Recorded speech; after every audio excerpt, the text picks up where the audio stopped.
Doctor মনিরুজ্জামানের একটি সেমিনারের ওপর ভিত্তি করে আমরা আজ কথা বলব বাংলাদেশের এক নীরব কিন্তু ভয়াবহ স্বাস্থ্য সংকট নিয়ে।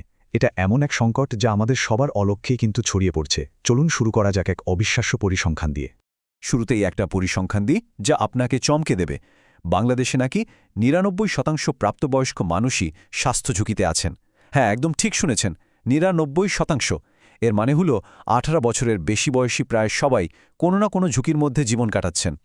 আর মাত্র ১% মানুষ পুরোপুরি ঝুঁকিমুক্ত। ভাবা যায়। এই ৯৯%কে শুধু একটা সংখ্যা হিসেবে দেখলে এর ভয়াবহতাটা হয়তো বোঝা যাবে না। একটা ঘটনা বলি, একজন সিনিয়র প্রফেসরের ছেলে আইবিএতে পড়ত। সে হঠাৎ একদিন হার্ট অ্যাটাকে মারা গেল। সেই বাবা এখন নিজেকেই ছেলের মৃত্যুর জন্য দায়ী মনে করেন। এই মর্মান্তিক ঘটনাটা আসলে চোখে আঙুল দিয়ে দেখিয়ে দেয় যে এই সংকটটা কতটা গভীরে পৌঁছে গেছে। আর এটা কিন্তু কোনো শিক্ষিত সচেতন পরিবারকেও ছাড়ছে না। এই রকম বিচ্ছিন্ন ঘটনার পেছনের আসল চিত্রটা বুঝতে হলে আমাদের কিছু তথ্যের দিকে তাকাতে হবে। তাহলেই বোঝা যাবে পরিস্থিতি আসলে কতটা গুরুতর। দেখুন, বাংলাদেশে এখন মৃত্যুর প্রধান কারণ হল হৃদরোগ। মানে প্রতি ১০০ জন মৃত ব্যক্তির মধ্যে ৩৪ জনই মারা যাচ্ছেন হার্টের সমস্যায়। আর সবচেয়ে চিন্তার বিষয় কি জানেন, আজকাল কম বয়সীদের মধ্যে, এমনকি ৩৫ বছরের কম বয়সীদের মধ্যেও হার্ট অ্যাট্যাক আশঙ্কাজনকভাবে বেড়ে চলেছে। শুধু যে হৃদরোগ তাই নয়, অন্যান্য রোগও রীতিমতো মহামারী আকার ধারণ করেছে। আমাদের দেশে এখন প্রতি ১০ জনের মধ্যে একজন ডায়াবেটিসে আক্রান্ত, আর প্রতি ৪ জন প্রাপ্তবয়স্কের মধ্যে একজনের আছে হাই ব্লাড প্রেশার। মানে এই রোগগুলো এখন আমাদের জীবনে কতটা সাধারণ একটা ব্যাপার হয়ে দাঁড়িয়েছে একবার ভেবে দেখুন। আর যদি মনে করা হয় যে এগুলো শুধু বয়স্কদের রোগ, তাহলে মস্ত বড় ভুল হবে। এই ঘটনাটা শুনুন। মাত্র ১৯ বছর বয়সী একজন তরুণী ডাক্তারের কাছে এসেছেন type ২ diabetes, obesity, high blood pressure আর পলিসিস্টিক ওভারি সিন্ড্রোম বা পিসিওএস নিয়ে। এটা পরিষ্কারভাবে প্রমাণ করে যে আমাদের তরুণ প্রজন্ম মারাত্মক ঝুঁকির মধ্যে আছে। এখন মনে প্রশ্ন আসতেই পারে, এই যে এতগুলো আলাদা আলাদা রোগ, উচ্চ রক্তচাপ, ডায়াবেটিস, হৃদরোগ, এগুলোর মধ্যে কি কোনো সংযোগ আছে? ডাক্তার মনিরুজ্জামান বলছেন, হ্যাঁ আছে। এগুলো আসলে আলাদা কোনো রোগই নয়, বরং একটা মূল সমস্যারই বিভিন্ন লক্ষণ। আর সেই মূল সমস্যাটা হলো আমাদের জীবনধারা বা লাইফস্টাইল।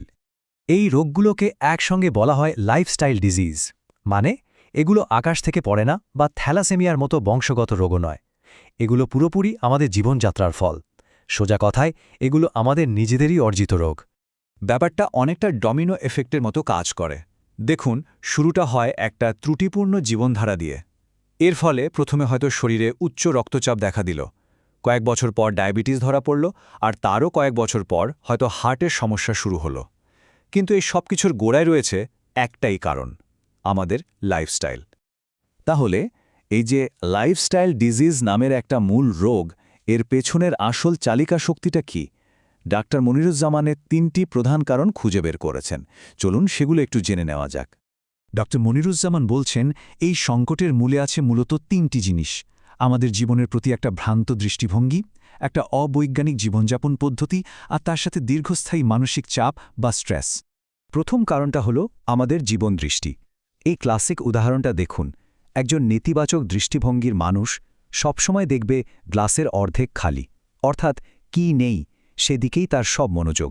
আর একজন ইতিবাচক মানুষ দেখবে গ্লাসের অর্ধেকটা ভরা এবং যা আছে তার জন্য সে কৃতজ্ঞ থাকবে। আমাদের জীবনে অতৃপ্তির আগুনটা কিন্তু এই কি নেই খোঁজার প্রবণতা থেকেই জ্বলে ওঠে। ইলন মাস্কের কথাই ভাবুন না। একসময় তার কাছে একটা স্যুট কেনার মতো টাকাও ছিল না, গ্যারেজে ঘুমাতেন। তিনি যদি সেদিন আমার কি নেই এই ভেবে হতাশ হতেন, তাহলে হয়তো কিছুই হতো না। কিন্তু তিনি ভেবেছিলেন আমার কি আছে, আর সেটা ছিল তার অসাধারণ মস্তিষ্ক। ওই ইতিবাচক দৃষ্টিভঙ্গি কিন্তু তাকে আজ বিশ্বের শীর্ষ ধনীতে পরিণত করেছে। দ্বিতীয় কারণটা হল অবৈজ্ঞানিক জীবনযাপন। যা খাওয়া উচিত তা আমরা খাই না, আর যা খাওয়া উচিত নয় সেটাই বেশি খাই। আমাদের আধুনিক জীবনের পছন্দগুলো বিজ্ঞানসম্মত হওয়ার চেয়ে সুবিধাজনক হওয়াকেই বেশি গুরুত্ব দেয়, আর এটাই আমাদের স্বাস্থ্যের জন্য মারাত্মক পরিণতিটিকে আনছে। আর তৃতীয় কারণটা হলো মানসিক চাপ, যা আসলে প্রথম কারণটারই একটা ফল। যখন মনের ভেতর সবসময় একটা অতৃপ্তির আগুন জ্বলতে থাকে, কি যেন নেই এই অনুভূতিটা কাজ করে, তখন দীর্ঘস্থায়ী মানসিক চাপ বা স্ট্রেস তৈরি হয়। আর সত্যি বলতে আধুনিক জীবনে এমন মানুষ খুঁজে পাওয়া কঠিন যার কোনো চাপ নেই। এখন দেখা যাক এই যে মানসিক আর আবেগগত অবস্থাগুলো, এগুলো কিভাবে শারীরিক রোগে পরিণত হয়। আমাদের মন আর শরীরের মধ্যে কিন্তু একটা গভীর সংযোগ আছে। যখন মানসিক চাপটা দীর্ঘস্থায়ী হয়, তখন সেটা আর শুধু মনে আটকে থাকে না, শরীরেও তার প্রভাব ফেলতে শুরু করে। এর ফলে তৈরি হয় বিভিন্ন মনোদৈহিক বা সাইকোসোম্যাটিক রোগ, যেমন ধরুন বিষণ্ণতা, মাইগ্রেন, আইবিএস, পেপটিক আলসার, এমনকি দীর্ঘস্থায়ী ব্যথা।